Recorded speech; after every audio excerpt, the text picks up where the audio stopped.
Alam ko na marami sa inyo ang hindi ako gusto. Bakit tayo magpapaututo sa kanya? Bumas ka dyan. Anong forma ang tinitry sa sabi mo? Alam ko na sa tingin ng iba, ako ang sumira sa isang tao na minahal niyo. Sampaling ko siya sa publiko. Ngayon na. Isang pinuno na binigyan ninyo ng tiwala. I am now your enemy and you have to be out. Kaya't hindi ako narito para makipagtalo.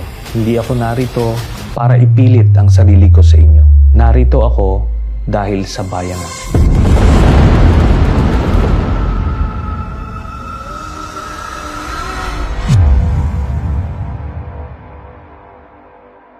Ilang beses kong tinaya ang buhay ko para mapatunayan ko ang pagmamahal ko sa ating bansa. July 27, 2003, unang nakilala si Lieutenant Senior Grade Antonio Trillanes IV. Isa siya sa mga lider ng mahigit 300 sundalo ng grupong Magdalo na sumugod sa Makati. Pangyayari tumatak sa kasaysayan at tinawag na Oakwood Mutiny. Ang hiling ko sa inyo ngayong oras na ito ay buksan nyo lang ang isipan ninyo. Hindi ko kayo pipiliting maniwala, pero gusto kong sabihin ito sa inyo. Baka sakaling magbukas ang isip mo. Dahil ang pagmamahal sa bayan, hindi mo pwedeng daanin sa kwentuhan, sa pagpapatawa, sa pagmumura. Madadaan mo ito sa katotohanan. Ito ang buong kwento ko. Noong 2016, nagsimula kaagad ang patayan. You have to shoot them dead. Kami noon sa Senado, sa oposisyon, iniisip namin ano ito nangyayari. Nihinto ba ito? Kaso araw-araw, daan-daan ang namamatay. Naaalarma kami dahil bilang miyembro ng Senado, ang katungkulan namin ay pumuna ng mga kamailian na nakikita natin sa ating lipunan. Naghain kami ng resolusyon, hindi po ito panggugulo. Ito po ay isang checks and balance ng ating sistema na para siguraduhin na walang maglalabis ng poder sa iba't ibang sangay ng gobyerno. Si Sergeant Arturo Las Cañas ay isa sa mga leader ng Davao Death Squad. Nagmamatigas nun at dinidinay niya lahat ng mga paratang sa kanya. Namatay din ito sa Davao City. Your Honor, I think I'm not in a position to answer, Your Honor. During the investigation, lumabas po si Mr. Edgar Matubato. Siya ay isang original member ng Davao Death Squad simula pa noong 1989 or 1990 at kung saan dinitalye niya kung paano nagsimula yung Davao Death Squad, sino-sino yung mga pinuno nito, paano sila na-organisa, paano sila pumapatay hanggang nung umalis siya nung mga 2011 or 2012 dahil napagbintangan siya na siya ay pumatay sa isang personalidad. Dahil sa bintang na ito, si Edgar Matubato ay tumakas papuntang Maynila at nag-walk-in siya sa Department of Justice noong 2014. Bakit po nandito kayo? Para malaman ng taong bayan ang ginawa namin sa Davao City. Para mabigyan ng katarungan yung lahat, yung namamatay ng mga inosente. Siya ay kinwestiyon ng NBI agents, tinitignan kung totoo ang kanyang storya at dito na nga mas lumalim yung investigasyon. Yung lahat ng mga pinangalanan ni Mr. Matubato na mga miyembro ng Davao Death Squad, na mga miyembro rin ng Philippine National Police, ito ay pinatawag namin sa Senado. Itong si Sergeant Arturo Las Cañas, kinalaunan, siya ay umamin na totoo nga lahat ng mga sinabi ni Edgar Matubato at mas marami pa siyang sinabi tungkol sa Davao Death Squad. I would like to ask for an apology and an understanding of what I have said because I'd like all the testimonies of Edgar Matubato against myself. Sila talaga ang nag-organisa nung Davao Death Squad under Mayor Rodrigo Duterte. At ang mga sinalaysay nila Edgar Matubato at Arturo Las Cañas ang mga naging basihan ng unang communication na naisampa sa International Criminal Court. Ito ay nung panahon na naging miyembro tayo ng ICC nung November of 2011 hanggang March of 2019. Si Arturo Las Cañas, masasabi ko na meron siyang photographic memory. Kaya nung siya ay in-interview na ng ICC investigators, isang linggo siyang na cross-examine. Sinubukan talaga, balibalik ta rin yung kanyang testimonya, pero pare-parehas ang lumabas na mga detalye. Ilang mga specific cases ng murder ang isinama niya sa kanyang 186-page affidavit, kung sino yung mga miyembro ng hit squad, sino yung nag-drive ng getaway vehicle, gamit na pagpatay, saan pinatay, dinala at nilibing. Ganun kadetalye ang kanyang affidavit. Kaya dahil dyan, siya ay naging star witness. Sa report ng The New York Times noong 2017, nasa kustodiya na raw ng ICC o International Criminal Court si Las Cañas na nagbibigay proteksyon sa mga testigo. Lalo na doon sa panahon na mayor si Duterte. Ngayon ko lang po sasabihin, meron pa pong isang hitman na nauna ng nagpunta sa ICC ng Witness Protection Program nila. Parehas ang sinabi nila. Kaya solid ang ebidensya po doon ng kaso ni Duterte. Nung presidenta na si Duterte, ang sinasabi ni Las Cañas, ando doon siya nung binuo yung transition from the Davao Death Squad to the National Death Squad. Yung template sa Davao, kung paano nila ginawa, ganun din ang gagawin. Meron silang reward system para maenganyong pumatay itong mga members ng Davao Death Squad. Bawat ulo may presyo. Small targets, 5,000, 10,000. Pagka malalaking mga targets, meron 50,000, may 100,000, hanggang 300,000 dun sa isang pinapatay nila. Binibigyan sila ng picture, binibigyan sila ng address, binibigyan sila ng target, tapos pinupuntahan nila at pinapatay nila. Ina-assume nila Matobato at ni Las Cañas na kung ang sinabi sa kanila ay ito ay pusher or drug addict. Sa totoo lang, hindi nila alam kung ano yung sinusubo sa kanila. Nung binuo sila, ito ay paniniwala nila na sila ay nakakatulong sa lipunan, na nililinis nila yung mga dumi ng lipunan. Pero kinalaunan, namomotivate na sila doon sa reward. Kaya dahil sa tiwala nila kay Duterte, akala nila lahat ng yun ay totoo. Until napapaisip sila kung totoo ba talagang mga salot sa lipunan yung pinapatay. Kasi meron silang pinatay na isang pamilya. Meron mag-asawa, may buntis na babae, tapos may anak na bata. Kaya doon sila nagtatanong, ano ba itong nangyayari talaga? Lumabas ang sagot noong 2003, nung nakilala ni Mr. Las Cañas si Michael Yang, Sammy Uy at Charlie Tan. Ito ay inendorso sa kanila ni Duterte na poproteksyonan nila. Nakita nila na itong mga Chinese drug lords na ito nag-i-import ng mga chemicals na pangbuo ng mga shabu. Ito ay nag-i-export papunta sa ibang bansa, ginagamit ito pang supply, pambenta. Ito ay raid ni then Captain Asierto at pinagpapatay nila yung mga Chinese chemists na nandoon. At meron pa silang inilabas na siyam na Chinese na galing din doon sa Shabu Laboratory na inutusan sila ni Duterte na patayin lahat. Mr. President, you ordered the killing of Mr. Alan C. along with the 10 other companions. That is not true. That is the job of the police. Lumalabas doon sa salaysay ni Arturo Las Cañas. Hindi alam ni Duterte na bago nila mapatay ay nakausap pa niya yung pinakang pinuno nung siyam na Chinese workers na si Alan C. na ang boss nila ay si Michael Yang at yung kanilang mga passport ay na kay Michael Yang. Another important observation, Mr. President, Alan C. said that his passport was taken by the operatives, while the 10 others, ang sabi po nila, hawak ng employer nila. And the employer was named as Michael Yang. What can you say about this? Nothing to do with it. Wala akong pakialam dyan.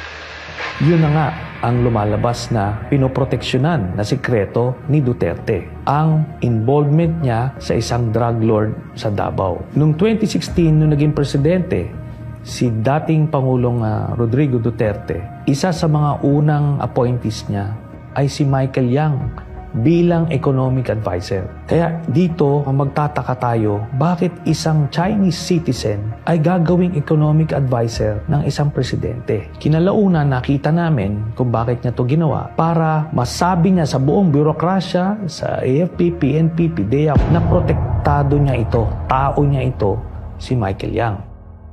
Noong 2017, ito na ngayon si Colonel Asierto. Siya yung Captain Asierto na nag-raid noong 2004 doon sa Shabu Laboratory sa Davao City. Binalikan niya itong kanyang asset na nagbigay sa kanya ng info tungkol doon sa Shabu Laboratory na yon at sinabi na si Michael Yang, isa rin sa nasa likod doon sa Shabu Laboratory doon. So, ibig sabihin, itong economic advisor ni Duterte, isang drug lord. Nung panahon na yon, hindi alam ni Colonel Asierto ang ugnayan ni Michael Yang at ni Duterte, kaya gumawa siya ng report. Nais niyang impormahan ang iba't ibang ahensya na ang malapit na advisor ni Duterte ay isang drug lord at baka hindi ito alam ni dating Pangulong Duterte. Kinalaunan, nung nalaman ni Duterte yung report ni Colonel Asierto, binaliktad niya. Nasangkot sa illegal na droga ang malapit na kaibigan ng Pangulo na si Presidential Economic Advisor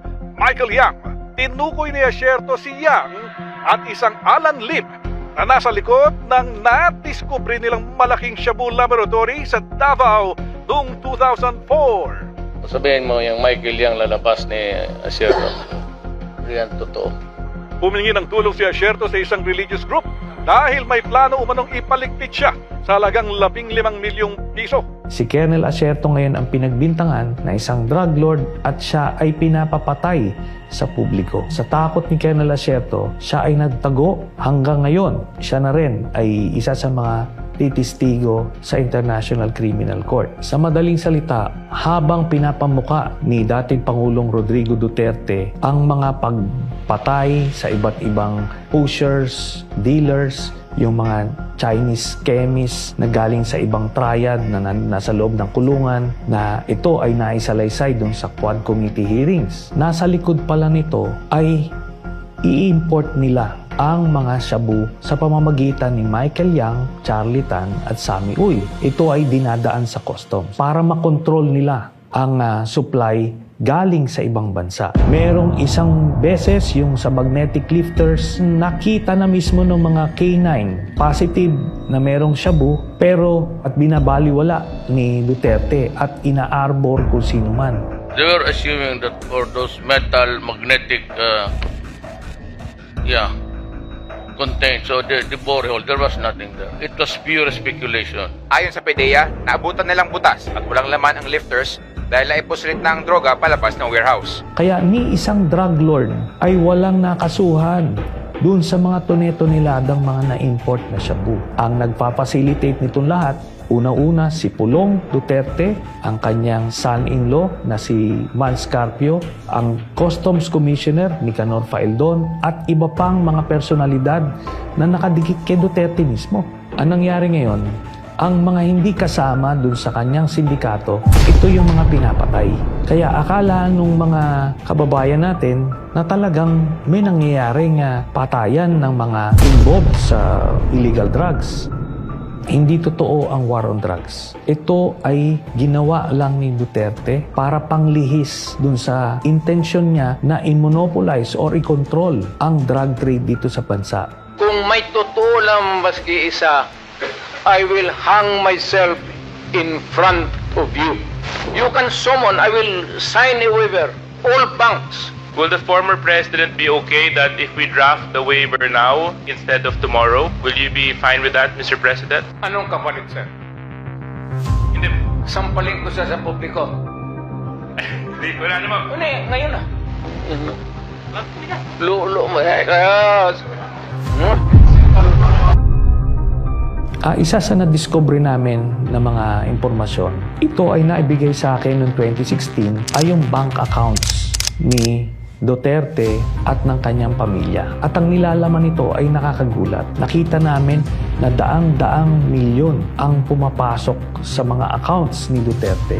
Joint account si Sara Duterte at si Pangulong Duterte. Every 6 months, may pumapasok na dividendo galing kay Sammy Uy papunta sa accounts ni Duterte, ni Sara, Baste, Pulong at Hanilet. Lahat ito tumototal ng 40 to 55 million every 6 months. Buong pamilya ng Duterte ay kumikita sa illegal drugs. Dahil sa impeachment case ni Sara Duterte, ang mga bank accounts na ito ay lalabas at makikita ninyo na si Sammy Uy ay nagbibigay ng pera kay Sara Duterte at buong pamilyang Duterte. Ang buong paniniwala natin na si Duterte ang pinakang galit sa illegal na droga. Pero ang katotohanan, siya pala ang may pinakamalaking drug cartel dito sa Pilipinas. Ito pong mga impormasyon na to ay nakalap namin. Hindi po ito gawa-gawa at nakita natin ito ay nasuportahan nung kaso mismo ng International Criminal Court. Hindi magsisimula ang kaso ng ICC kung yan po ay gawa-gawa lang. Napakagagaling po ng mga investigador dyan. Hindi ka pwedeng gumawa-gawa lang ng kwento dyan. Hindi lang droga ang kinasangkutan ng sindikato ni Duterte. Nandiyan na yung Pharmally at yung iba't ibang pinagkakitaan nung COVID. Isama na rito yung Sinovac na vaccine na tinubuan nila ng 2,000 piso bawat isang vial at umorder sila ng 50 million vials. Sa madaling salita, 100 billion pesos ang kinita sa isang transaksyon na ito. Ito rin ang dahilan kung bakit pinigilan nila ang pagpasok ng Pfizer at Moderna at inuna nila yung pinakamahinang klaseng vaccine para sa mga Pilipino. Nandiyan na rin yung mga mask, personal protective equipment, yung face shield, yung mga ventilators, yung mga rapid tests, yung RT-PCR at iba pang mga gamit nun. Yung inaakala ninyo na natulungan kayo noong panahon ng pandemic, ang totoo nito ay pinagkakitaan pa tayo. Ang sindikato ni Duterte rin ang nagpasok ng mga pogo sa Pilipinas. Itong pogo ay naging pugad ng iba't ibang krimen. Human trafficking, cyber pornography, money laundering at iba pa. Na-discover nga dito sa mga Quadcom hearings na lumabas yung mga pangalan nila Alice Guo at iba pa. Makikita natin dito si Michael Yang ay kasama sa Pharmally, kasama rin siya sa Pogo at kasama siya sa drug cartel. Sa makatuwid, ang pinaglingkuran ni Duterte ay hindi Pilipino, hindi kayo, kung hindi si Michael Yang ng China. Sa mga nagsasabi na ang lahat ng mga nangyaring ito ay isang political na away between Marcos at Duterte, 2017 pa lang ay final ko na ang kaso. Wala pa po sa pwesto si President Marcos. Halos 8 taon na inimbestigahan ito ng ICC. Nabunga lang ito ngayong panahon na presidente si President Marcos. Hindi po ito panggigipit kay Duterte, kundi isa po itong katunayan na mayroong hustisya sa mundo. Kaya patuloy ko pa rin itataya ang buhay ko para sa inyo. Dahil alam ko, punong-puno tayo ng pangarap na gusto nating magbago ang bansa natin. Kaso nga lang walang tumatayo, walang nakikipaglaban, at walang totoong nagmamahal. Masakit man tanggapin, Pilipino tayo, pero binababoy tayo. Kaya ako ito pinaglaban. Na kahit itaya ko ang buhay ko, hindi ko tatalikuran ang pinangako ko sa inyo.